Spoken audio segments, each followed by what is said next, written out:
Pour ce nouveau numéro, les caméras de Dijon Santé se sont arrêtées chez Aurélia Jourdan, diététicienne à Dijon. Et voici pourquoi, selon elle, les régimes ne servent à rien. Alors déjà pour une consultation on va dire standard, la personne va arriver, va m'expliquer son problème.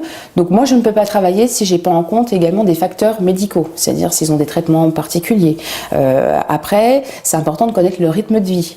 Si des gens par exemple qui sont en 3-8 ou qui sont en horaire décalé, c'est vrai qu'il va falloir prendre en considération leur rythme alimentaire parce qu'ils seront complètement décalés par rapport aux autres personnes qui ont des horaires beaucoup plus fixes.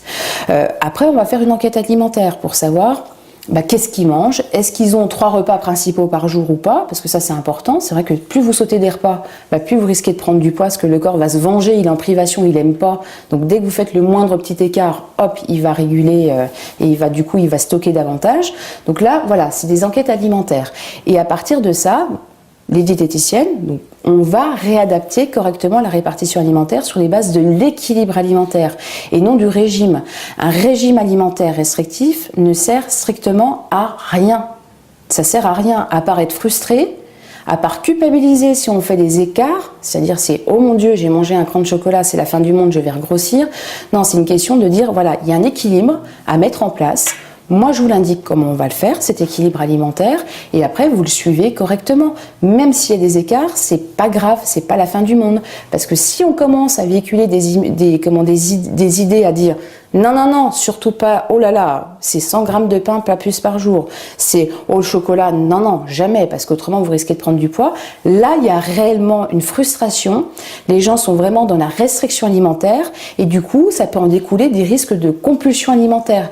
Et bien souvent, les gens qui font vraiment des régimes draconiens, donc là je parle vraiment des vrais régimes draconiens, à supprimer beaucoup d'aliments, on va se retrouver avec des gens qui vont regrossir davantage après parce qu'ils sont tellement en manque qu'ils vont compenser et après c'est là qu'effectivement des gens qui étaient à la base minces, qui vont faire des régimes restrictifs, vont devenir obèses.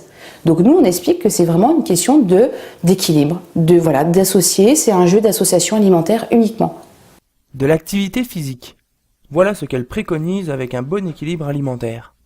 Bien naturellement, il n'y a pas que l'alimentation. L'alimentation, on va dire, ça représente quand même plus de 60% de la réussite.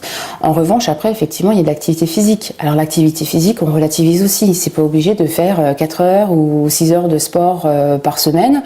On peut très bien faire une demi-heure de marche rapide sans être obligé de faire du sport intensif, même de la marche, ça suffit pour effectivement affiner la silhouette. Après, il y a une question également d'élasticité de la peau. Là, au niveau de la perte de poids, forcément, si on veut avoir une silhouette remodelée, faut aussi faire un peu d'activité physique. Mais voilà, la marche, ça suffit amplement.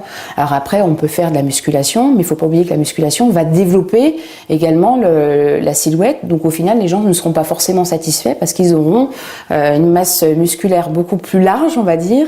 Et au final, l'affinement il sera certes fait, mais s'ils arrêtent leur activité physique assez intensive, ils reprendront après du poids parce que le muscle se transformera après en graisse. Donc il faut plutôt privilégier du cardio, faire plutôt de la marche rapide, d'endurance éventuellement, et ça suffit amplement. Mais effectivement, c'est une association, c'est en lien. Et quel est son avis concernant ces médicaments miracles qui font perdre du poids ? Alors, de toute façon, je vais vous dire, depuis que les gens se préoccupent de leur silhouette, donc c'est-à-dire à partir des années 70-80, je pense qu'en termes de médicaments ou de coupe-faim, on a tout vu. On a tout vu. Bon, beaucoup de médicaments ont été évincés du marché parce que, comme le Mediator, on sait ce que ça a donné par rapport aux problèmes pathologiques qui en découlent, puis de mortalité également. Alors, les pilules miracles comme la pilule Ali, c'est vrai qu'il y a les gens veulent la facilité. On veut tout de suite, tout maintenant. On a pris 15 kilos en un an, on veut les reperdre en 2 jours. Alors on va acheter tout de suite la pilule miracle. Franchement, non, faut arrêter. La pilule miracle, ça n'existe pas. Enfin, pour le moment, ça n'existe pas. La fameuse pilule Ali, il faut quand même savoir qu'il y a des contraintes, parce qu'il y a des problèmes de diarrhée après avoir mangé son repas. Faut avoir des toilettes à proximité, je pense, de son lieu de travail, si on mange sur son lieu de travail.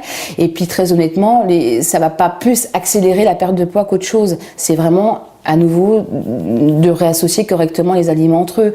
Et le problème, c'est que les gens vont dépenser des fortunes dans ces produits-là, ou même les coupes-faim, ou même les brûleurs de graisse.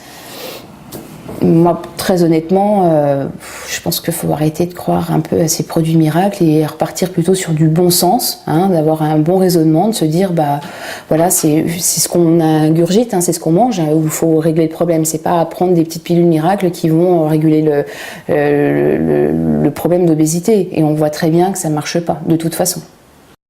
Une réaction ? Un témoignage ? Commentez ce reportage sur dijonsanté.fr.